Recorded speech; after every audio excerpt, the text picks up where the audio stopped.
This is the Paperino, the prototype from which the Vespa was born.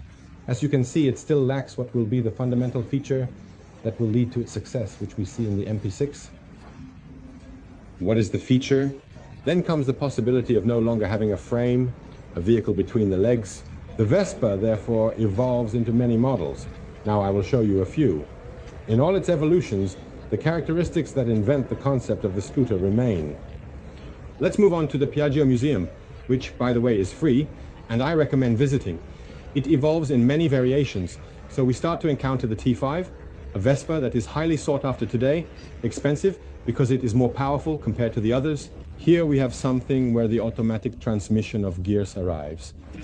Here are some Vespas that have appeared, like this black Vespa, the Vespa of Filippo Logli, a PX 125, just like mine. It reached the North Cape after a beautiful journey, but there is no shortage, look here, of how many variations there are in which one can be dressed. There have been many models with different features. Well, the technology changes a lot, but it always remains faithful to the original design, essentially. So all metal and with a cantilevered engine, which at the time resulted in drivability.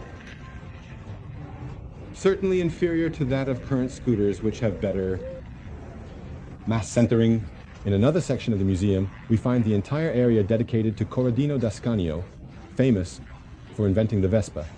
But not only that, because, for example, he contributed significantly to the development of the helicopter. Here we find a section of the engine. Look, it's cute, but also simple. So here we find our nice cylinder, selected. We see the piston, the magnets for electricity production, the coil, the gearbox. Everything is very, very compact. And its small carburetor. In another section of the museum, we will find the entire history of Galera. And not only that, but also at the end of the little tricks,